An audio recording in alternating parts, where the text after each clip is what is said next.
If everyone could go ahead and connect to this, that's our first step, so we can save some time. All right. Hi, everyone. Hope you all are having a great day so far. Just wanted to say welcome to the Baskin School of Engineering and to Season 5 of our Diverse Voices speaker series. We are very happy that you've joined us today. My name is Brianna Remsen, and I am a Technology and Information Management major here at Baskin Engineering. And tonight we're going to be hearing from our very special guest, Professor Brooke Coley. Professor Coley will be speaking on Racism 20, Disruption in Engineering's Education Culture. We will have time for you to discuss questions at the end of the presentation, and we hope you'll stick around and introduce yourselves to our distinguished guest. Brooke Coley is an assistant professor in the engineering at the Polytechnic School of the Ira Fulton Schools of Engineering at Arizona State University. She previously served as the Associate Director of the Center of Diversity in Engineering at the University of Virginia. And at the National Science Foundation, Professor Coley served as a Science and Technology Policy Fellow for the American Association of the Advancements of Science. Professor Coley is a bioengineer and social justice scholar. In her own words, she pushes the bounds of traditionally heteronormative engineering environments through transdisciplinary approaches. And she currently leads 2 NSF-funded studies addressing diversity in university-affiliated makerspaces and the impact on the identity formation of underrepresented undergraduate engineering students. Coley holds a PhD in bioengineering from the University of Pittsburgh and a BS of chemical engineering from the University of Maryland. Professor Coley, welcome to UCSC and to the Baskin School of Engineering. It's great to have you. Thank you. All right, thank you. So, Caesar? Okay, mic is on. All right, good. Hopefully everyone had a chance to log into the poll. I've been introduced, so I don't need to say much more. Thank you for that. It was great. Today we're going to talk about what happened to Racism 20. Who in here knows what Racism 20 refers to? Oh, great. This is going to be real fun, I think. We'll see. All right. So specifically, we'll focus on institutional value through recognized disruption in engineering education's culture of work. I am Brooke Coley, and it's great to be here. In the last 7 days, I think I've been 3 countries, 4 states. I don't know. I can't keep up at this moment, but my body has no idea where I am. So just bear with me. Okay. So first, let's get a little acquainted. And we'll do that through this poll. Okay, so if everything works, it says, where are you from? Arkansas, Oakland, Santa Cruz, I guess New York, Sebastopol? Is that how you say that? Okay. Riverside, all right. I don't see Virginia up there. No one's from Virginia? No. Okay, so we'll start getting acquainted, but this is just to say we're from a bunch of different places, okay? And then the second question, what is your engineering major? So as you all answer, we've got electricals taken over and guests that are not engineers. Awesome. We like that. That's interdisciplinary. All right, so it looks like we're sort of electrical and mechanical, and then not engineering. So this will be a great combo. All right. Next question. Describe your most important value. Could be anything. There's a list of values. That's kind of a cheat sheet, but you might not need that. What's your most important value?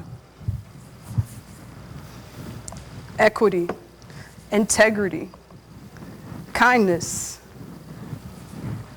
family, authenticity. That's one of my faves. Authenticity, validation, openness. All right. And you notice this is a word cloud. So what does that mean? What is true about family? More than one person. It's core in here, right? So the larger it is, the more that's a shared value in this group. Trying to be a little strategic there. Family and kindness. All right. Now here's where it starts getting tricky. All right. Accountability. That's a good one. We'll talk about that too. All right. Describe a value that you think describes engineering. And those of you who are not engineers, we welcome your description. Interesting. Innovation, creativity, ambition, purposeful, perseverance, adaptability. We learned a lot about adaptability in the last 2 years. Curiosity. Yes, these are great. Collaborative. Coldness. Uh-oh. That one's small, right? This one's really small. Ambition. Okay. All right. This is great. Great. Efficiency. Now, let's pause. There's something really significant here because when we talked about our personal values, it was family and kindness. Now we're talking about engineering, and there's some warm words here, but these are more targeted in a different direction. All right. Might be some truth to that. Let's keep going. All right. What would you describe to be an aspect of the current or the culture of work in engineering? And so defining the culture of work as a collection of attitudes, beliefs, and behaviors that make up the regular atmosphere in a work environment. So this might be, what do you think are the norms? So competitive, okay. I was going to say rigidity. Meritocracy, okay. Depends. Good answer. Cutthroat, okay. These are norms to the culture of engineering. Meritocracy came up again, so they're cycling through. Teamwork, correctness. What about communication?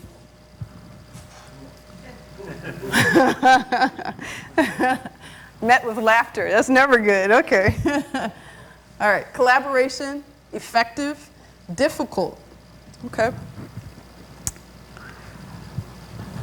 How did you experience disruption to the engineering culture of work as a result of COVID-19? And if you're outside of engineering, you can think about your own professional culture. How did you experience disruption? Disruption being a break in what is normal. Isolation, lack of community, none. Okay. So well, I don't want to single anybody out. But by none, I'm assuming that means there was no disruption. More difficult to collaborate with others. Students may feel alienated already. This was exacerbated, that's true. More work. Yes, I definitely worked more virtually. I don't even know how that was possible, but it did, it happened. Ostracized. All right. Lack of community, okay, great. Not great that there was a lack of community, but great that these answers are coming through. Okay, same question, but how did you experience disruption to the engineering culture of work as a result of systemic racism? False meritocracy, okay.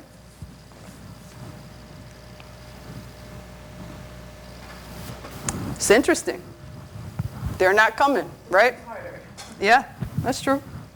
Lack of support, okay. Big one, performative allyship, yes.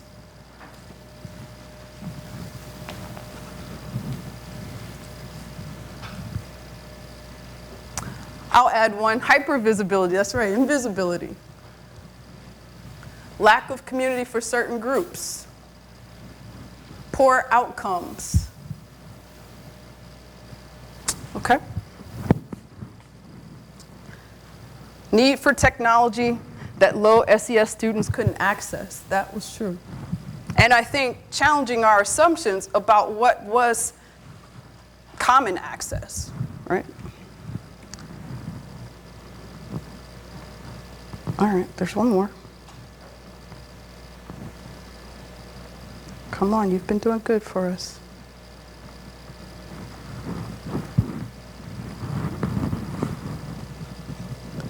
Oh, okay, it didn't capture our last question, so I'll just ask that out loud. By a show of hands, how many of you experienced one pandemic between 2020 and 2022? Okay, a few. We're uncertain. It's not a trick question. There's no right or wrong answer. All right. Okay. How many of you experienced two pandemics? Okay. How many of you experienced three pandemics? Okay, so I think we're between 1 and 2. All right, let's hang on to that. So, this is not going to be your typical engineering talk. You probably see that now.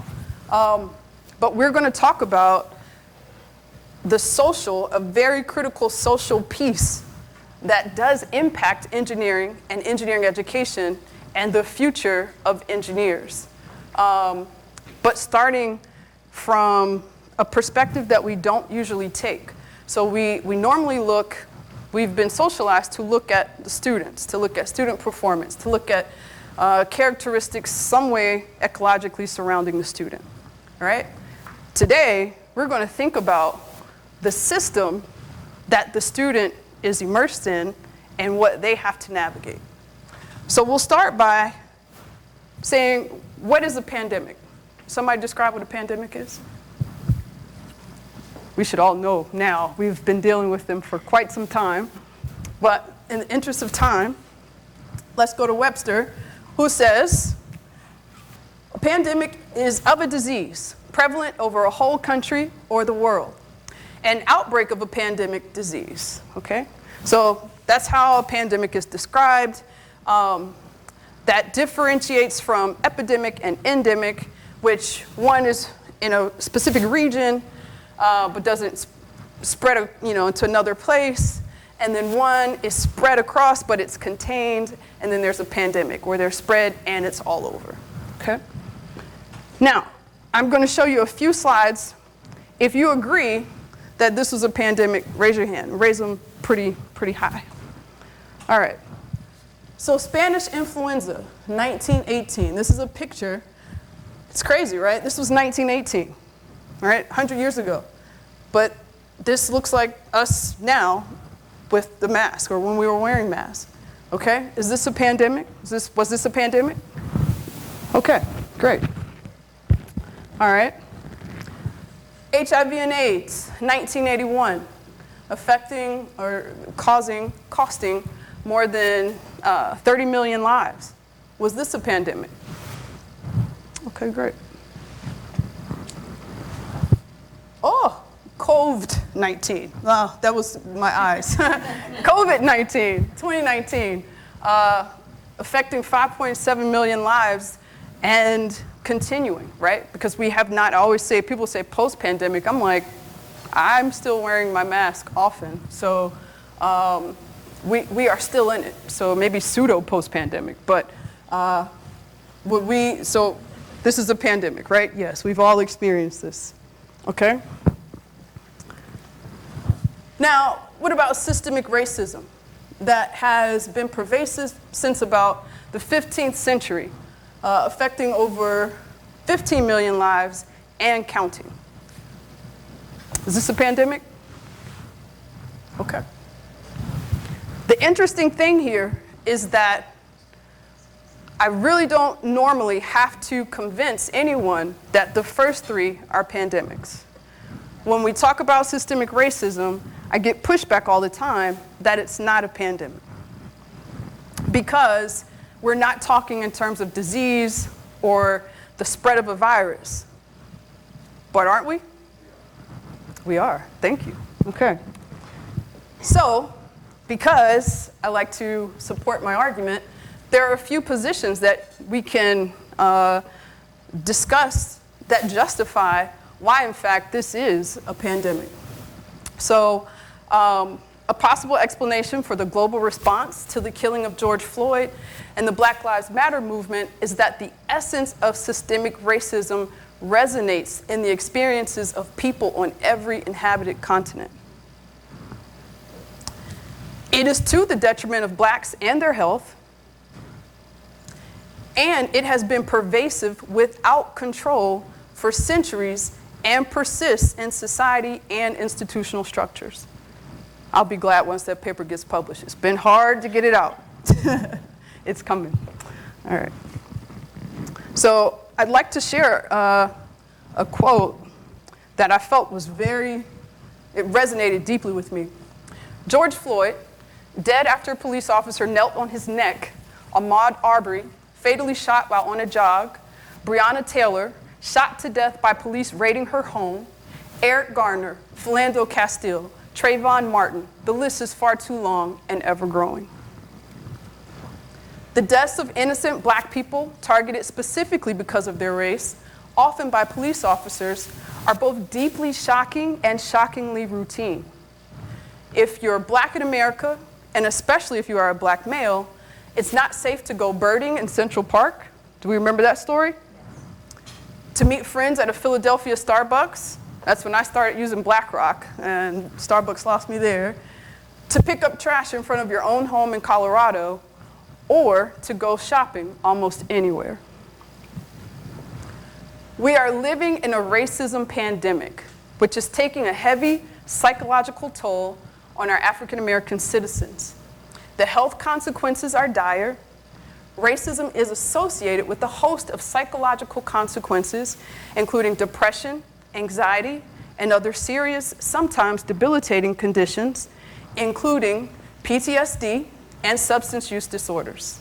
Moreover, the stress caused by racism can contribute to the development of cardiovascular and other physical diseases. So this came from Dr. Sandra Schulman, who at the time was president of the American Psychological Association. Now, this happened 876 days ago.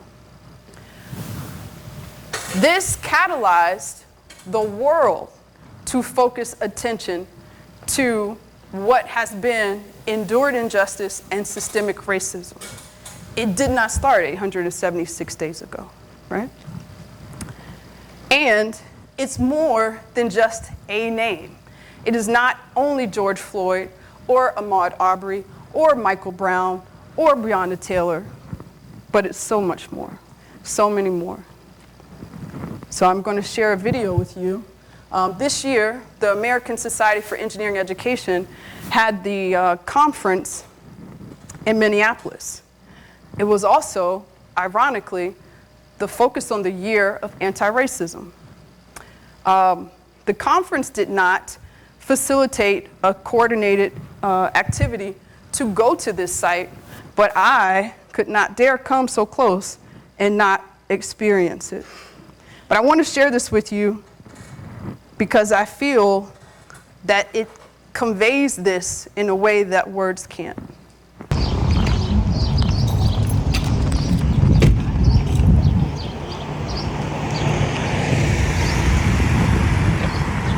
This is me walking. It's a long walk. I'm in the middle of the street.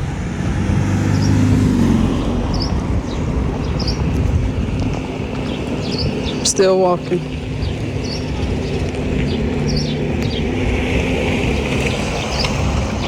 These are my feet. I'm still walking.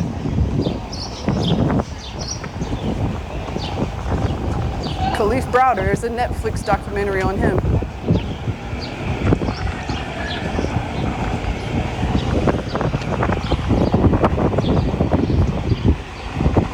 Still walking. And almost getting hit, apparently. Still walking.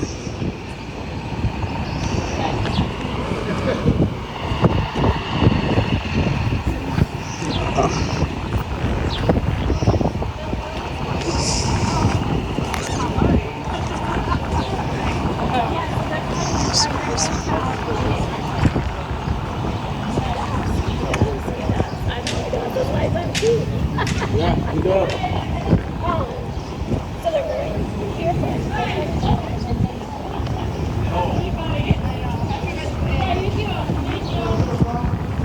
Just gotta stop. Okay, so I feel that seeing that is a powerful message because you can't quite quantify lives. And we can think about numbers, but it's not about the numbers because, someone might say, well, we're talking an order of magnitude of millions, and that was maybe 100, a couple hundred. True. But this has been pervasive and persistent, unaddressed, okay? And so when we think about engineering and why this matters, it's because students are not blank slates, nor our staff, nor our faculty. So when people navigate the societal environment and then they navigate the institutional environment, those can align, they can misalign, and it impacts the experience that people have. And it impacts their sense of belonging, and it impacts whether they believe that engineering is a place for them, okay? Internalized racism makes people question themselves rather than the structures that they're navigating in. So my challenge today will be to help us see how, as an institutional structure, we must do better and we must do more. And it starts with acknowledgement, okay? So a few key terms that we'll talk about today or use. Racism. I like this definition because it's comprehensive. So historically rooted system of power, hierarchies based on race, infused in our institutions, policies, and culture, benefits white people, hurts people of color.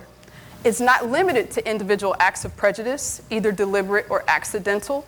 Rather, the most damaging racism is built into systems and institutions that shape our lives. So most coverage of race and racism is not systemically aware, meaning that it focuses on racism at the level of an individual's speech or actions. Individual level racism dismisses systemic racism or refers to racism in the past tense. We have a true preponderance to do that in academia, refer to racism in the past tense. Anti-racism, an active process. Let me go back, active process. If it's not active, it's not anti-racism. An active process of identifying and eliminating racism by changing systems, organizational structures, policies, practices, and attitudes so that power is redistributed and shared equitably. This is not about getting more black students. This is not about more students graduating. This is about challenging the underpinning institutional ways of doing that have been perpetuated and socialized and that make up the institutions that we navigate. We'll also talk about culture of work, which we've already mentioned in our previous questions, and disruption, which is a disturbance or problems which interrupt an event, activity, process, or in this case, a norm. It's important for us to conceptualize, this is not the best figure, so I'll explain, but I wanted you to see the realms in which racism operates. So we start, it's almost, if you can think of like an ecological system. Systemic is on the outside. It's comprehensive. It's ongoing racial inequity maintained by society. So if you think here, wherever you jump in, they're all connected. If I start with criminal justice, then that impacts education, or education impacts career, career impacts banking, banking impacts housing, housing impacts where your kids go to school, where your kids go to school impacts their education impacts their health or access to health. This is a pervasive systemic issue. Then we come into institutional. Institutional represents what we do in our institutions, the policies and practices that sustain us and operate and govern us. Then there's interpersonal, what happens from people in daily interactions between people, professor, student, colleague and colleague, these interpersonal interactions. And then internalized. This is what is within an individual and their own beliefs and feelings that have been sort of formulated from experience and history. Okay? So, in my case, I've been studying since 2018 Black graduate students in engineering.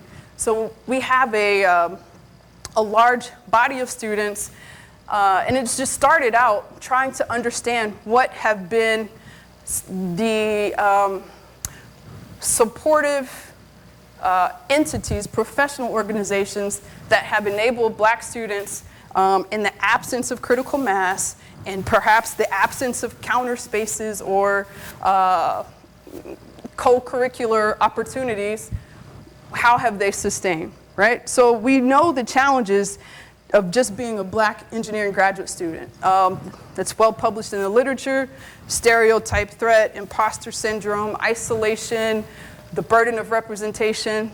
These things are true. But then we add on, and I did gears because I thought, engineers like gears, so let's use something that we can all relate to. So then we add in, now this system has these two gears, sort of orienting in different directions, but still intersecting, okay? And then when we think about the added stress that came along with COVID, right? Depression and anxiety for everyone, just because of the situation, not as associated with race. And then we factor in race, okay? And so the forced attention to the enduring injustices that America started to pay after May 25th, 2020, when we witnessed the murder of George Floyd publicly. So I was interested in what the experience was of a student navigating at this intersection. A student that was impacted by COVID-19 and Racism 20 simultaneously. How did they navigate, and what was that story? So we conducted a phenomenological study, and like I said, we started with these students in 2018. So in 2020, when the pandemic hit, we were still, it was a 3-year phenomenological study. So we had established rapport, and we were actually scheduled to go to the National Society of Black Engineers Conference. I was bringing all the participants of the study, got funding to bring them together to create a community, because community is something that they need. And we were going to meet at the National Society of Black Engineers. They would get to attend the conference, and then we'd also have a focus group and do a data collection. So tickets were purchased, hotels were secured, registrations were paid, and then COVID hit. So we did not meet at the NSBE convention. It didn't even happen that year. But we did decide that we needed to check in with these students to see what was going on. And so we started conducting interviews with them. And one of the things they talked about that just kept coming up was how they found solidarity in the streets. Unexpected, okay? People were joining them in protest and activism, and activistic demonstration, surprisingly. But the other side of the surprise was that their universities were quiet. Their universities didn't say a word, and some did say words. So, before I go any further, I'll take a break, because I know that's kind of heavy, so we can all kind of loosen up, take some water. I think I'll take some water. But how many of you, how many of you have siblings or have some interaction with kids or have ever babysat or have grandkids or nieces, nephews? Anybody? Okay. What's one thing that's true about kids and games? Anybody know? They're distracted? Yes. Yes. What else? They like to win. And what will they do to win? Somebody said it. Cheat? Okay. How do they cheat? They change the rules. That's right. Thank you. Anybody know this game? Y'all know this game? Okay. All right. So which card should be played as the next move? If I have the draw 2, that's on the table, that's the card that's there, and it's my turn, and I have these 3 cards to choose from, which one is the right card to play next? The yellow 2. None of them. You have to draw 2. I love this. I love this. Keep going.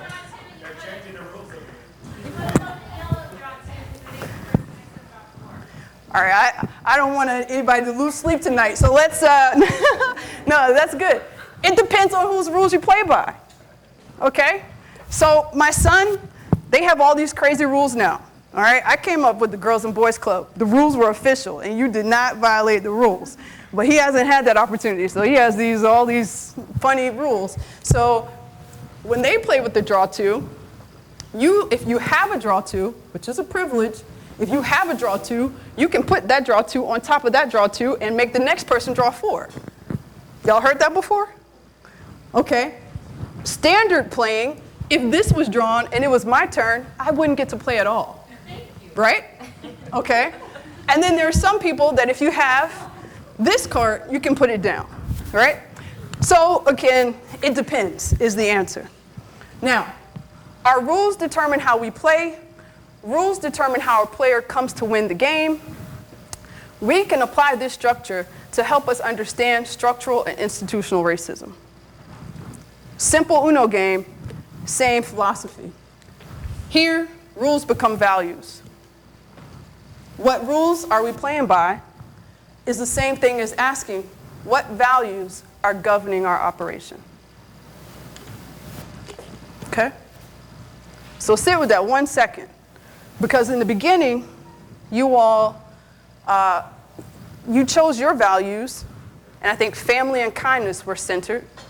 And then when we did the engineering values, efficiency was the largest, okay? So different values are underpinning how we operate. So what does this say then if institutions respond in some cases and not in others? All right, this figure, what do you all see? There's no right answer again, it's not a trick. A model of affirmative action. Huh. Because of the Head Start? Okay, and who has the Head Start here? Okay, okay. Anybody else? You can just say what you see. What do you see? You don't have to analyze. Just what do you see? One person is facing barriers that are not in the other person's lane, right? And this person, seemingly, this person's getting a head start because they have these hurdles, it looks like. Or that person is starting farther back without hurdles. Maybe someone is trying to say they're creating equity because they don't have the hurdles, and so they had to start farther back. The point is, when we think about the experience of Black students in the last 2 years, I challenge you to see that even the Head Start and these hurdles, that Head Start is not enough, it's not consideration enough for the magnitude that those hurdles represent being at the intersection of COVID-19 and racism 20. Okay. So, I told you a little bit about the project. This is my co-PI, Dr. London. She's at Virginia Tech. She's now associate professor, so I need to update that. And this work has come primarily from one of the NSF-funded grants that were mentioned in the beginning. We started with the research question, what are the unique experiences of Black engineering graduate students simultaneously experiencing 2 pandemics? We took this and I only use culturally responsive research approaches. So we were doing an interpretive phenomenology because we wanted to know the essence of the lived experience at that intersection. But we also figured out that after some time, we were actually doing community-based participatory research because our students were both, they were sharing knowledge, but also co-constructing knowledge with us, and the outcomes of the research were used for their empowerment and to promote agentic behavior. So out of the research, we have had students lead, petitions at their institutions, petitions for change. We've had meetings with deans. We've written documents that are publicized about cultivating anti-racist communities. And so this research, we wanted to know something, but we wanted to know in a way that also elevated those who were being studied. All right.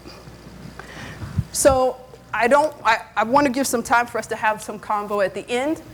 And so I will kind of quickly move through a couple of findings just so you can see some of the data. This doesn't even scratch the surface.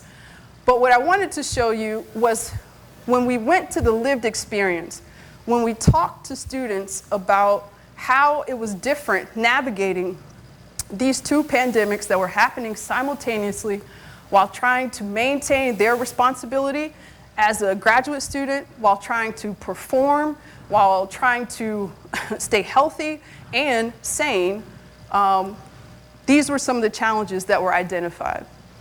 So on the left-hand side, you see the challenges that were the primary challenges as a result of COVID-19.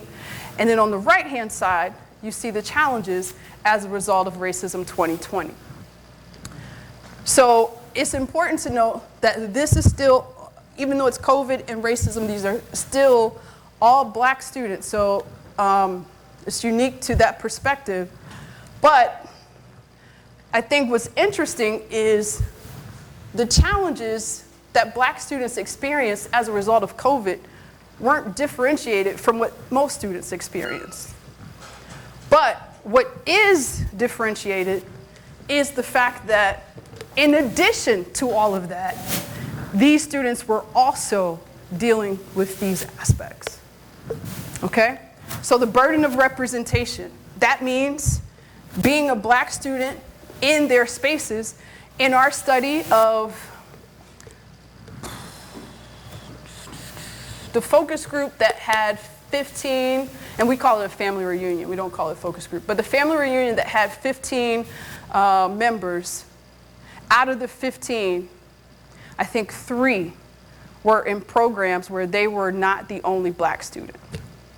3. So the burden of representation often comes when you are one of few, or if not the only, holding that identity and thus really understanding of the dynamics of what your experience is, which relates to hypervisibility and invisibility. That means people see you all the time while they're not seeing you. And that is probably a confusing thing, but I'll share some data to give some insight to how the students describe that phenomenon. Mental health and wellness. Their mental health and wellness was compromised as a result of racism 20. Here in COVID-19, folks didn't they didn't stress about mental health and wellness. They were trying to be safe. They were frustrated about not being able to see their parents because many of them in graduate school are away from their home locations and couldn't travel. But they weren't seeking therapy. They weren't calling themselves depressed and recognizing the severity. I think a lot of students described just struggling to cope. And there was a common, I don't know if I included that, but I'll just say one of the main manifestations of this mental health and wellness was the difficulty in showing up to their lab meetings because they felt like constantly they were the only one with their experience, and people would say, oh, good morning, how you doing? And they said, you know, it was difficult to be able to say I'm not okay because nobody understood why they weren't okay. And people would say things like, well, you didn't know the person. And so, you know, there were dynamics on top of dynamics that made Racism 20 an added complex challenge on top of, I mean, these things weren't trivial, right?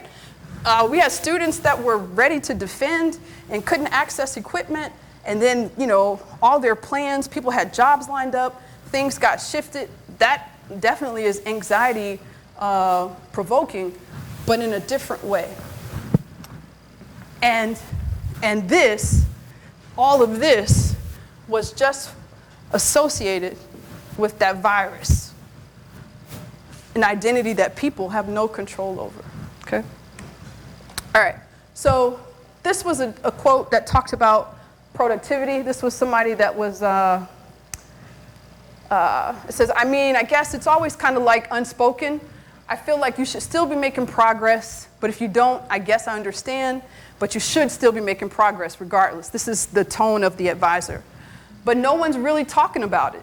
And I'm kind of just interpreting where my department's stance is, but not really.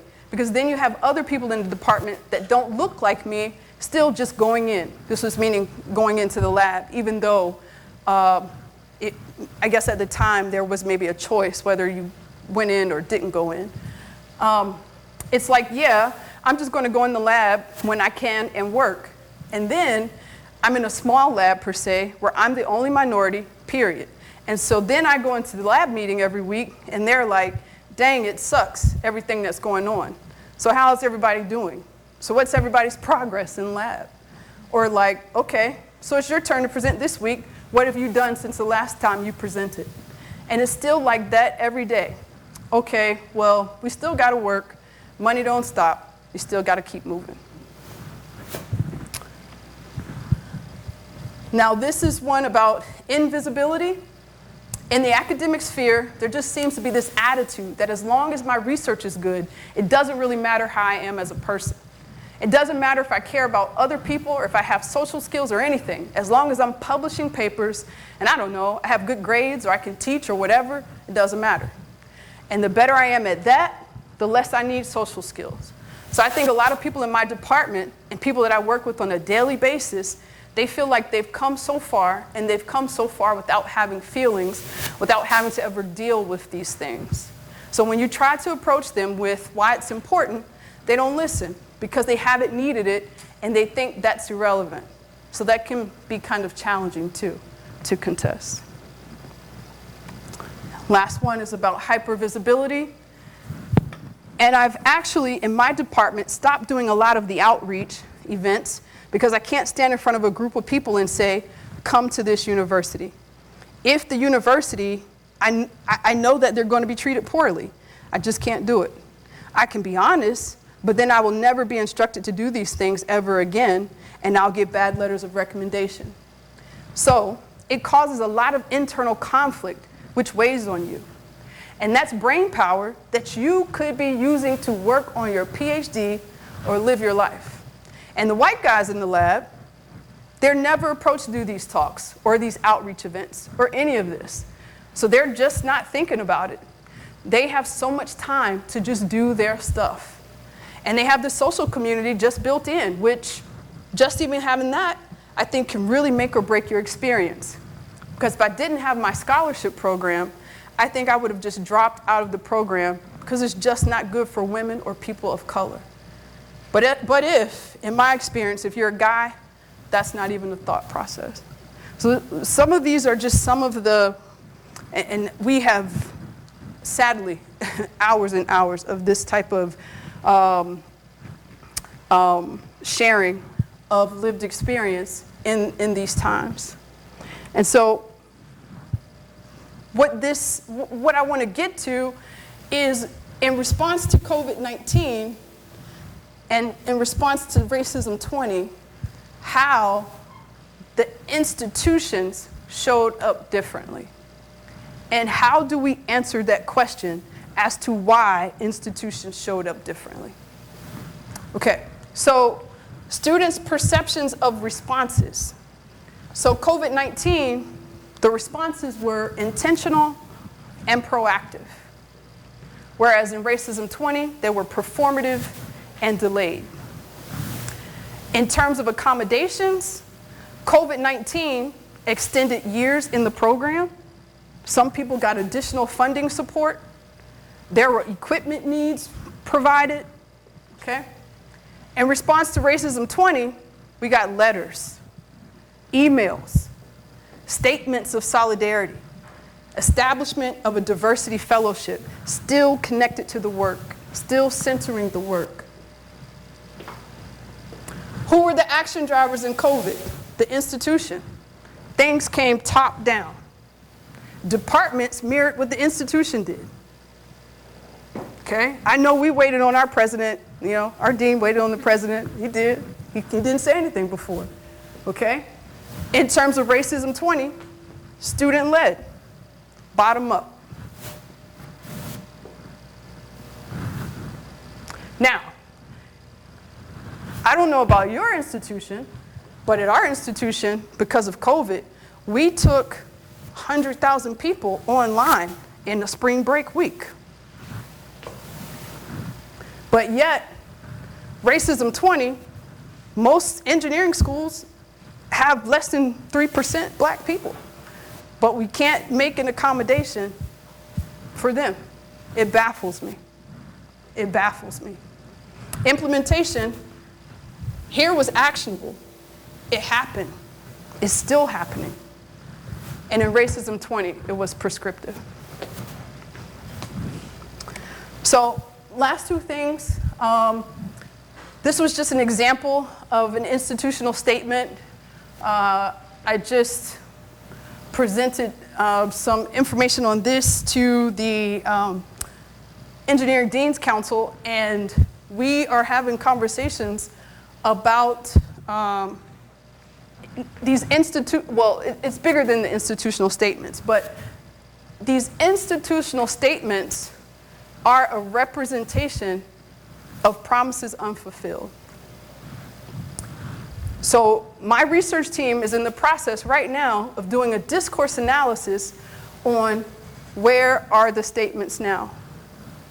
Okay, it's 2022, 2020, and all institutions didn't say anything. Okay, some did, some didn't. And it doesn't mean just because an institution did say something that they're any better than an institution that didn't. Because in all truthfulness, with respect to the messaging that it sends, sometimes when I was growing up, my mom always says, if you don't have it, well, I'm combining two things. But if you're not going to do it right, then don't do it. So some statements, I respect institutions if they didn't do it because they didn't know, but that's not, we can't stay there, right? We can't stay there. And here's an example of accommodations for COVID. I found they're just, if you go and do a Google search, if you put accommodations for systemic racism, nothing comes up. If you do accommodations for COVID-19, all types of stuff comes up. All types of stuff. Okay? So, in reflecting,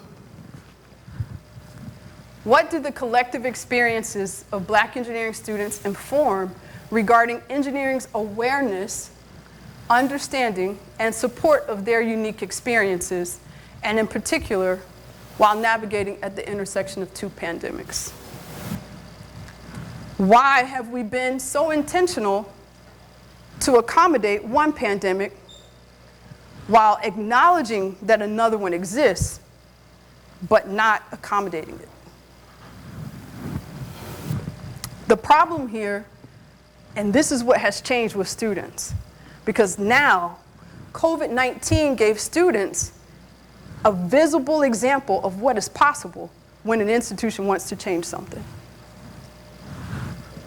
They did it with larger numbers, requiring larger resources. There's no way we can justify not acting unless we trivialize it and say, well, it's not a matter of health.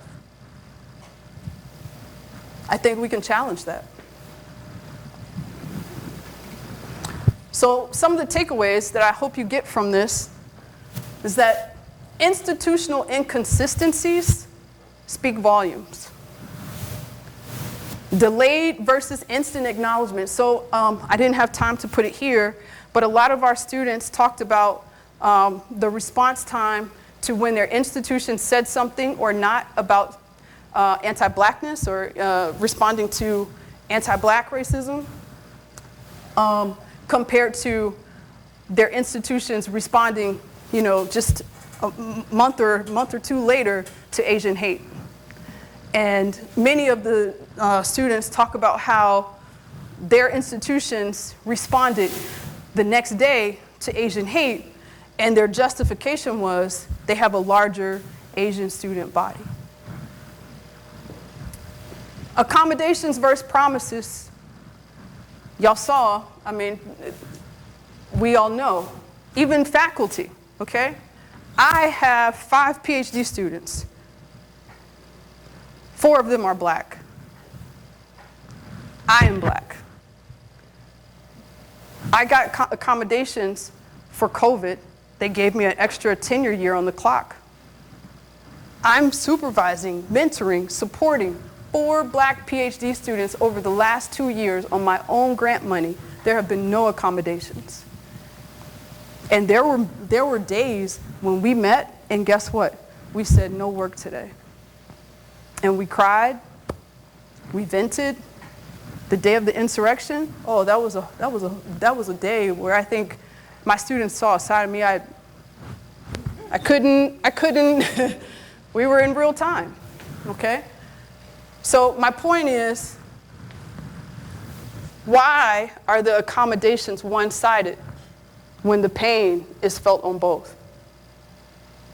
When the consequence is real? Institutions demonstrate what they value and what is worthy of disruption. So when they say, we can't do that, you know who else is angry right now? The accessibility community. Because we said for a long time things that couldn't happen with technology, the online learning. We did it. Okay? Culture of work has been impervious to change when the majority was not impacted. That's the truth of the matter. Because at the core, what's valued has been what has built this whole system. Even in pandemic times. This lack of response, this delay, this promises over accommodations are nothing but manifestations of systemic racism. So I'll leave with a call to action, and then I'll leave with another thought. So the call to action is we must confront racist ideologies, including one's own, with the utmost level of intolerance. Anti-racism is what? Y'all remember? Actionable, active, yes. Create programs, measures, and systems of accountability for anti-racist policies, not DEI. As my graduate student says, DEI is DIE, or DEI must DIE. That's what she said.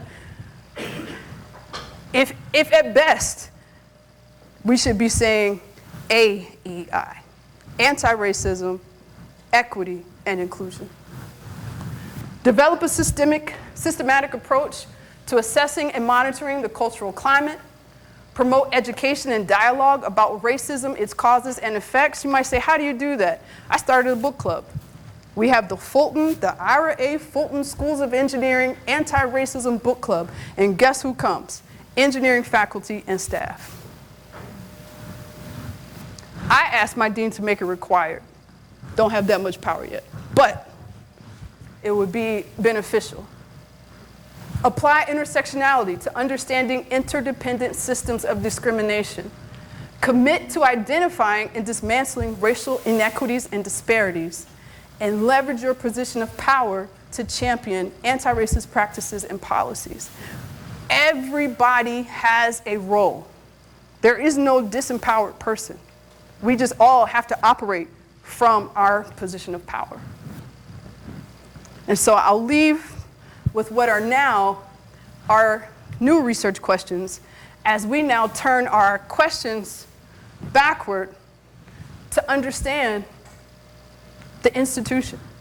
It's time to talk from the institution. So how did your institution respond to COVID-19? What are the institutional values supported, or what institutional values supported this response? And the same for systemic racism. So with that, if you have any questions, I will take them. Thank you. You say it. How would you advise a student who's busy with research and then they want to deal with these important questions, they want to confront the institution? Mm-hmm. How do they balance, doing that and getting the research done? Yeah, so the question was, how do graduate students, what do you suggest for a graduate student to maintain balance between their priority, what they came to do, get the PhD or master's or undergrad, whatever, and perhaps the tension of responsibility or obligation to combat what is a very real experience. So what I tell my students, okay, let me back up. So several students that I have encountered through the research in this time period began to question if they were doing the right thing. So we have a paper that's coming out hopefully soon, but it's talking about the fact that in the pandemics at the intersection, what happened, how students coped was shifting their values. So I no longer tell people, well, you got to focus on your studies.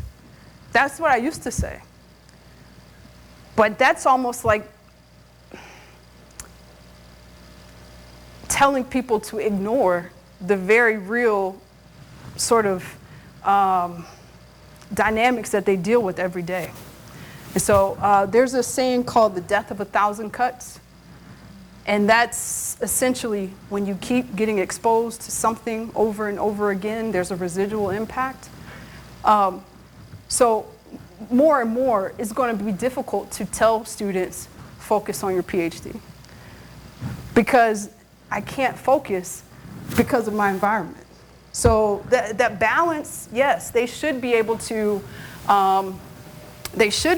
focus on their studies. One of those quotes said, the other guys don't have to think about this stuff.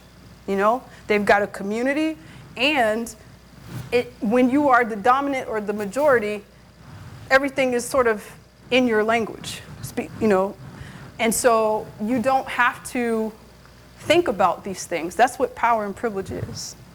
And we all have privilege on different axes. I have more privilege than a black person that hasn't been to college, right? So we all have privilege that impacts that. I think that what we have to do, so what I do with my power is when a student like that comes to me, I try to use my role as faculty to pick up some of that or join the student or lead the student So maybe it's directing them to other support that can help them address the issues. But I don't think we can say, just focus and keep going because you got to maintain the balance. Because it's not almost, it is killing people to do that. And since we had our last set of interviews, April 2021, in that group, there were 8 students. 5 of them were 4th or 5th year PhDs. We lost 2. So the numbers are, people aren't sticking around for it. They think there's something better in industry. That's wrong. Industry just has a different set of issues. But they definitely feel like academia isn't it. And in this space, I can't blame them. Yeah, because if I had been a graduate student at this time, I would not have been empowered enough to still feel like I mattered. Yeah. Thank you for your question. Any other questions? Yes. This is wonderful, by Thank the way, you. so thank you very much. Thank you. You're a faculty member. Yes. You're an assistant professor. And clearly this work is not in your technical discipline. Yep. But your institution is apparently supportive of that work.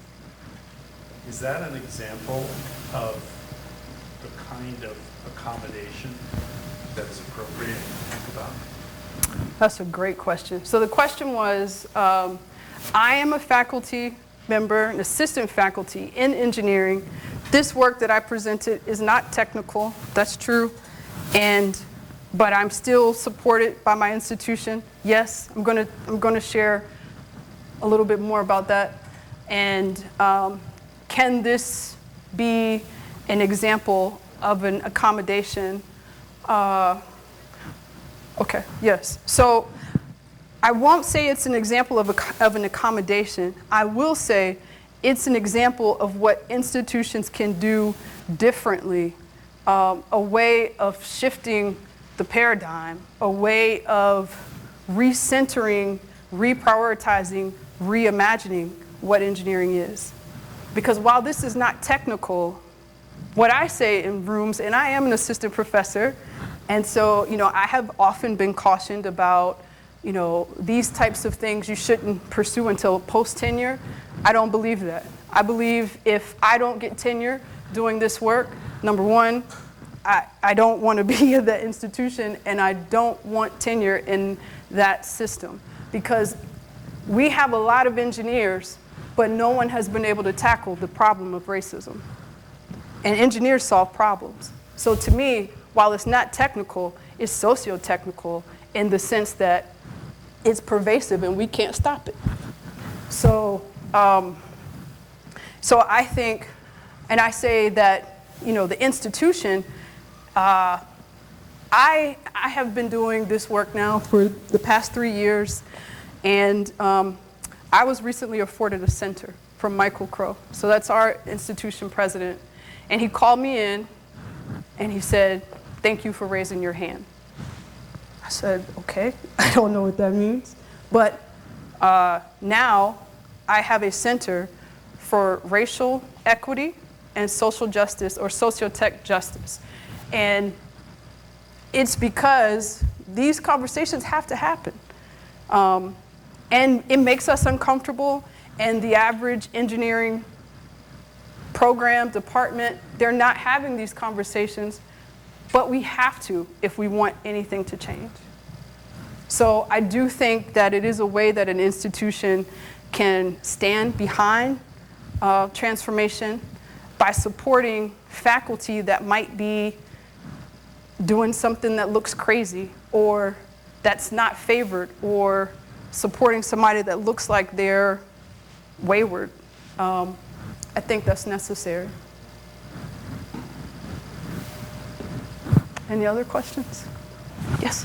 So I'm an anthropology student in New York. Okay. I'm kind of curious, would part of this problem be that there is no establishment of, I used to work in corporate, so corporate is make money, that's the feedback system. For universities and the academy, it seems to me that there is no